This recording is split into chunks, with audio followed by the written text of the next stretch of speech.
জয় শ্রীকৃষ্ণ। রাধে রাধে। মহাভারতের আমার কিছু জানা নেই, আমি একদমই অজ্ঞান। তো যেটুকু আমি আপনাদেরকে শ্রবণ করাই সেটি মাত্র একমাত্র ভগবান শ্রীকৃষ্ণ আমাকে দিয়ে বলান, তাই আপনাদেরকে শ্রবণ করাই।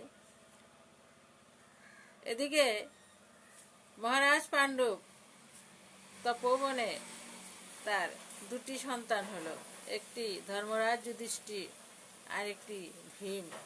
এদিকে হস্তিনাপুরের মহারাজ ধৃতরাষ্ট্রের একটি সন্তান হলো, তার নাম রাখলো দুর্যোধন। তো এখানে শেষ নয় মহাভারতের সন্তান হওয়া। কুন্তী জন্ম দিবেন আরেকটি সন্তান এবং মাতৃ জন্ম দিবেন আরও দুটি সন্তান। গান্ধারী জন্ম দিবেন শতপুত্রের একটি কন্যার।